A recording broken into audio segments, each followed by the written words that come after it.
नमस्कार दोस्तों, राधे राधे, जय श्री कृष्ण।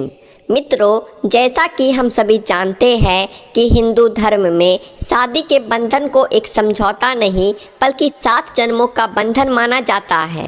इतना ही नहीं, सनातन धर्म में सदैव एक पुरुष और एक ही स्त्री की बात की गई है, अर्थात पुरुष के जीवन में एक महिला और महिला के जीवन में सिर्फ एक ही पुरुष होना चाहिए। लेकिन मित्रों, हम अगर आपको ये कहें कि वैदिक परंपरा के अनुसार ऐसा बिल्कुल भी नहीं है तो आपको कैसा लगेगा? जी हाँ, आपको ये जानकर हैरानी होगी कि वैदिक परंपरा के अनुसार हर स्त्री के 4 पति होते हैं और जिस पति के साथ एक स्त्री अपना पूरा जीवन व्यतीत करती है वो असल में उसका चौथा पति होता है। तो बाकी के 3 पतियों के बारे में जानने के लिए बने रहे आज के इस वीडियो के अंत तक।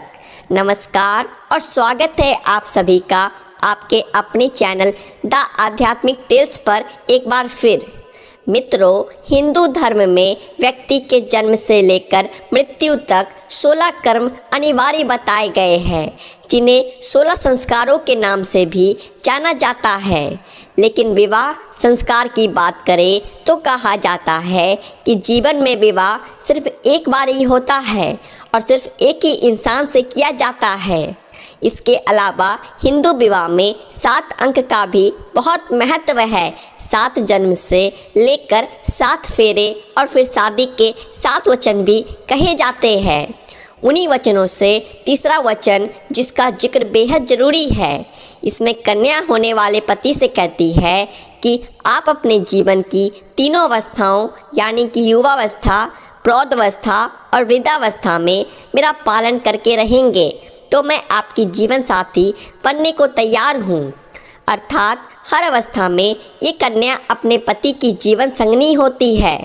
मित्रों, आपको बता दूं कि वैदिक परंपरा में एक नियम है जिसके अनुसार स्त्री अपनी इच्छा से 4 लोगों को अपना पति बना सकती है।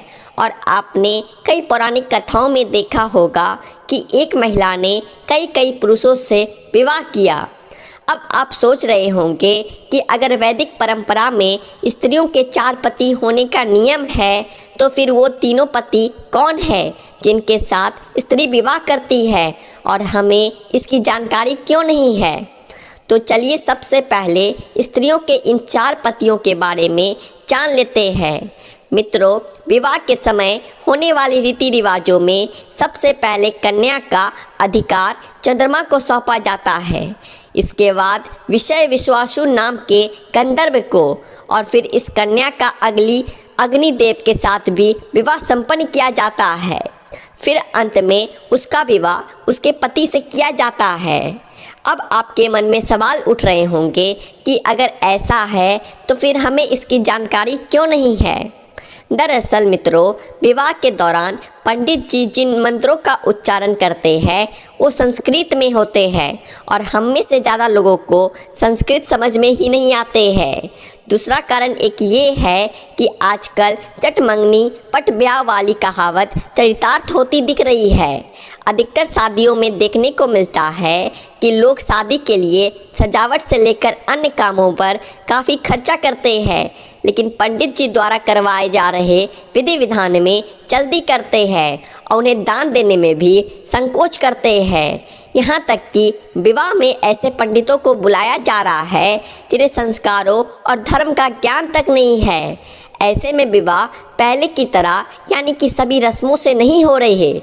शायद ये भी वजह हो सकता है कि पंडित अब इन 4 पतियों के बारे में सबको नहीं बताना चाहते। चलिए अब ये जानते हैं कि आखिर वो क्या कारण है जिसकी वजह से एक स्त्री का विवाह चंद्रमा, विश्वावसु और अग्निदेव से किया जाता है। तो इसका जवाब आप ऐसे समझिए कि वैदिक परंपरा के मुताबिक एक स्त्री को 4 पति रखने का अधिकार मिला है, लेकिन इससे समाज में अव्यवस्था फैल सकती है, जिसे देखते हुए ऋषि श्वेतकेतु ने इस परंपरा में बदलाव किया। एक पौराणिक कथा के अनुसार ऋषि श्वेतकेतु ने ही उस समय महिला और पुरुषों को यौन संबंधों में मिली आज़ादी पर प्रतिबंध लगाया और एकल पति पत्नी विवाह की प्रथा को जन्म दिया। दूसरी तरफ वैदिक परंपरा को जीवित रखने के लिए महिला का विवाह तीनों देवताओं से करवाया गया ताकि 4 पतियों की पत्नी होने का अधिकार भी सुरक्षित रहे और समाज में व्यवस्था भी बनी रहे। तो मित्रों, अब तो आप समझ गए होंगे कि एक स्त्री से 4 पति क्यों होते हैं। अगर आपको हमारी आज की वीडियो पसंद आई होगी तो इसे लाइक करें और ऐसी ही और जानकारियाँ जानने के लिए आपके अपने चैनल द आध्यात्मिक टेल्स को सब्सक्राइब भी कर ले। राधे राधे, जय श्री कृष्ण।